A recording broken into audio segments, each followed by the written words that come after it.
So the code review is going to be based on these 10 things or 9 things. So the first one is, do they have comments or are the comments clear enough?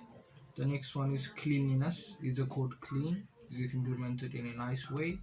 Readability. Is it readable for anyone? Not anyone, but someone who can read code.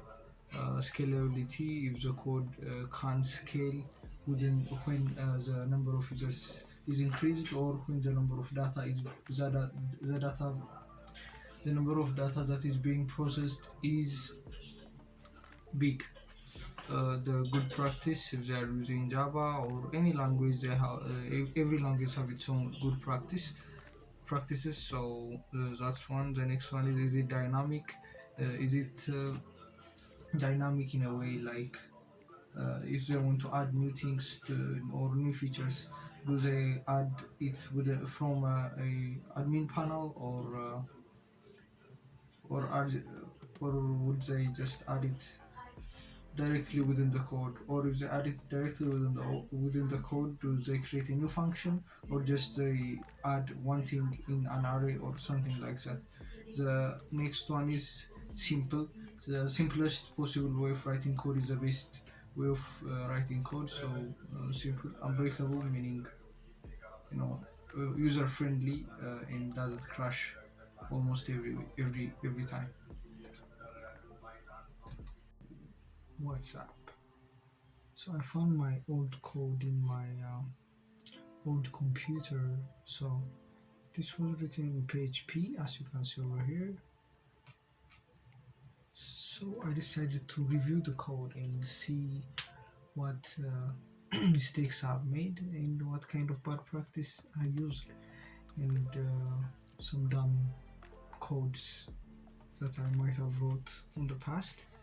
So this is basically an application I made after I watched the movie Nerd. So the movie Nerd was about like there are players and watchers. So the players are going to play the game, and the watchers are going to pay to see the players watch the game. It's like it's an amazing movie. If you haven't seen it, I really advise you to see it. So this is basically written in PHP and it's web based. Since my computer couldn't run Android back then, I use hybrid mobile applications. Hybrid meaning it's a website that has a dedicated browser, so it's kind of a mobile application, but it's not native. It's hybrid. So the first thing here is you choose whether if you are a watcher or a player. Let's be a player for now. So as a player, I'm just going to enter my name.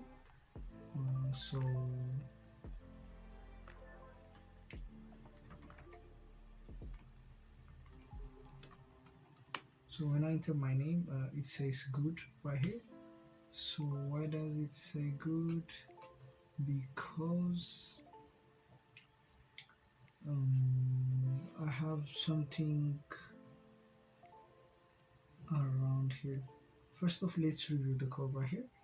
As you can see, it's not that much structured. It says PHP. It doesn't. The name says a lot, but it's not structured within folders. For example, outside is also full of PHP files, but it's not organized. Not organized structure. So that's a -1 right here. And then the other thing, the CSS has only one file. And this is insane. Like, look how long this is. Damn, 800 lines of CSS, and it doesn't even look that good. If you see this on full screen, it doesn't look that. I made this for phones, so it's only responsive for phone. So if we see it in the mobile view, it actually looks pretty good, but it's not for real sized monitors. So let's review the code by starting from the login. So let me find where the login is. I can't even find where the login is. This is not this is -2, not -1. It login. Where the hell is the login? User logout requests user. Okay, so as you can see, this is object oriented. There is a connection right there, the name, the image. So I'm assuming this is a schema or a class for the user. I don't remember writing the code, so don't judge me. Okay, setters and getters. Okay, good.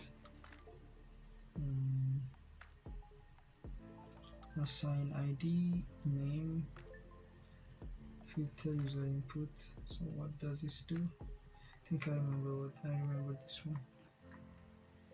Filter user input. What does this do?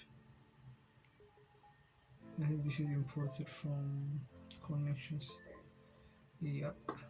Filter user input. This does this pretty much does escape the string. For example, if the string has SQL injections and stuff, it will escape it, so it's not going to be like that. So okay. And here we can see filter video. It only allows mp4 AVI files, so that's what it does. But I'm struggling to find the login. This is really embarrassing, to be honest, because the login should be right there in front of you, but it's not. So let's see the index. Yeah, the index is probably the login. Since it is the first page the app goes to, the server goes to. So let's see. PHP user PHP. So we required the user PHP right here. This is a class and it has its own functions and stuff. So after doing that, let me increase the size. Too big. I think this is big enough. So we set a cookie with the name that the user entered.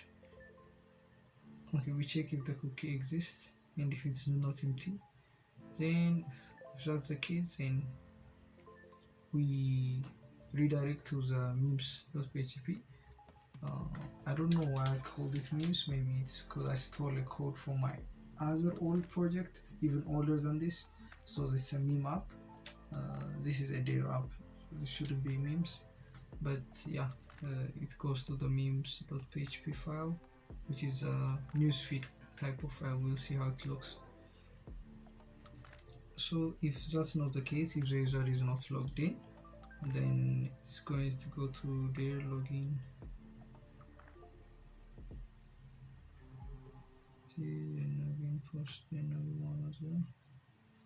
Okay, I don't know what this does, so we're just going to ignore this one for now.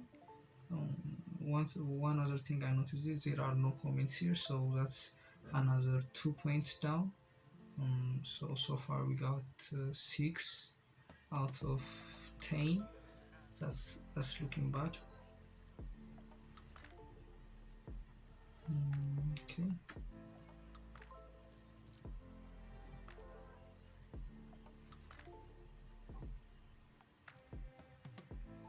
This checks the name. Okay, this is a JavaScript function. What it does is it takes the name which the user entered. This is the name of the player and this is the name of the watcher, depending on which one they choose, if they choose watcher or player. So it takes this one, the name or the name one, and it creates this XHR function, which is like an XML type stuff. You can make something like Ajax codes if you know Ajax, I don't know how it's pronounced, but it's like that, but in a lower level. Ajax is built on top of this. So XHR, XML HTTP request, so it's a raw request to the server. So it opens a post request to PHP requests, which is over here. So what it does is it opens this and then set request header application. Okay, basic standard stuff. Then it send a GET request to that requests.php. It's like using the requests.php like an API, but not really. So that's a pretty good way of refreshing the page in PHP without actually refreshing the entire page, only checking certain things in certain changes. So yeah, this is how this works. when I when I enter the name right here, it tells me if the name is taken or not. If it's taken, it says bad. It's not taken, it says good. Bad UX, to be honest. It says good, so it doesn't make any sense. If it say bad, it should say why it is bad.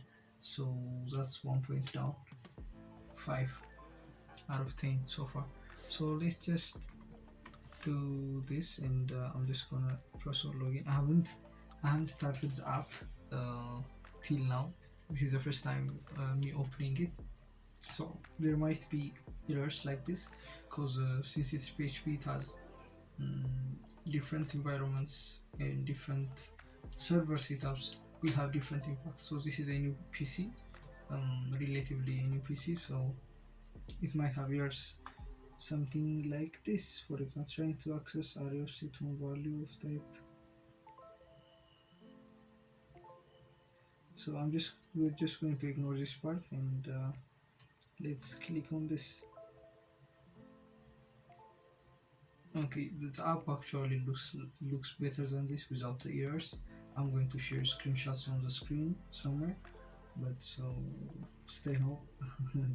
This was the early 2020.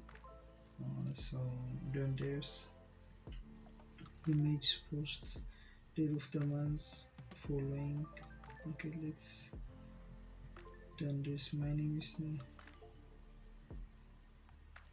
Okay, these are the. So I exported the database. So these are the tests I did. So you can see, as you can see, you can love, you can dislike, you can also comment. When you taste a comment, it opens up a new page where you can say something like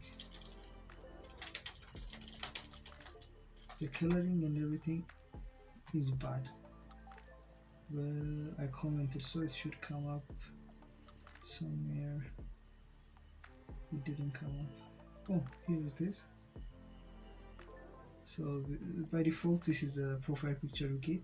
This is a picture of me. I don't know how I made it this way, but yeah, these are the groups. It was based on groups. So if you are in a certain group, you get the same kind of dares, and there will be eliminations. This was how it works. So there are a lot of errors here. Post this. So I can post right here with a caption. Yes, sir. Choose file. One reason I didn't go through with this project was server costs. It is a video-based application. Server costs are through the roof. So I'm just gonna put on one of my videos over here, and then I'm just gonna say upload. I don't know if it worked, but I'm just gonna go here, and there, user. How do I open my account? I don't remember. Yes, this is your personal account. Update image. There's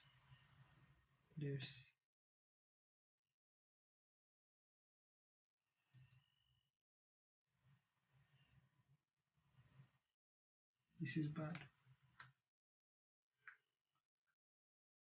The reason it doesn't work is because of the different environments and everything. But this is too broken. I mean, it shouldn't be like this. Let's go on with the code and see things. Okay, this is bad naming. Name one. What is name one? I don't know. If I didn't write the code, I wouldn't understand. But this is for players, so player name. This should be player name, and this should be watcher name. Uh, the next thing is no comments and stuff. For variable naming, I'm just gonna detect one point here. Function naming is good. I'm using camel case, so yep, everything seems fine over here.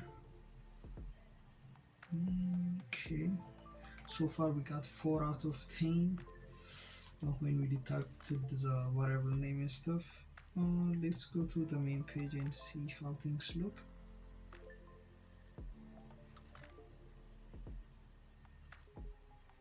Okay, not bad, but directly using cookies like this, I don't think if that's ideal without filtering them. You okay? I'm using filter. Okay, set account token, get ID. Okay, I don't know what this does. Okay, as I'm seeing this, I'm seeing lots of functions in the same class instead of making them separated and segregated with their functions. Yeah, this is bad. All this should be in one JavaScript file instead of being embedded. So 1 minus point for this. Yeah, 3 out of 10. Posters account token. Okay, this is a posters part.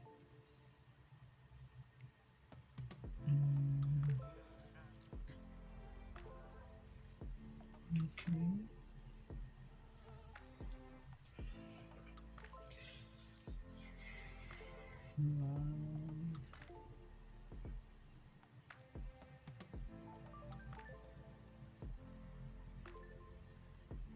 Okay, I think this is a like button, and then the heart button. Okay, so when the thumbs up is clicked, it checks based on the CSS HTML class name, and then it sees if the heart is changed to liked. So basically it's checking if the user already liked it or not based on the HTML class. I don't think I would do that now. I mean, I would use React right now, but I don't like this. But I'm not gonna detect point for this because it works. Okay, the dislike button, it checks if it is already liked with the HTML class. It does the same thing. Okay, slide back. What does this do? Oh, this is a menu. You just slide out and slide back. The hamburger menu or burger menu. I don't know what it's called. Okay, this counts the notifications and updates them in real time. So funny story about this one. This function almost crashed this app. I mean, I launched this app with two guys. I don't really know who they are, but so this was their idea. So we launched it on Infinity Free. So I didn't have any money, so I launched it on Infinity Free. Then the app just stopped working. So the guy sent me a screenshot of an error and stuff. So I went to see the screenshot the server, and I saw that I maximized the amount of free stuff I'm allowed to use. So how did that happen? Because of this function. This function was being called every second to see if there was a notification, and that's dumb. That's really dumb. I didn't know any better back then, so I used it, and then it ended up crashing the entire app. I mean, it didn't crash the app, but it it would have costed a lot of money if I was actually paying for the server. It blocked me since I was using the free service. So don't do stupid stuff like this. This is minus 2 points. So I got 1 out of 10. So I don't wanna get 0 out of 10. So I'm just going to stop right now. But this is how it does fetch notifications. So I changed it to 2 minutes right here. Yeah, I think it's 2 minutes, but it was doing that every second. So that was really dumb. Even 2 minutes is too much, because when you see, like, if it has 10,000 users, 10,000 users calling request every 2 minutes, that's really dumb. So basically I get 1 out of 10. So I hope you guys enjoy this. um, yeah, bye.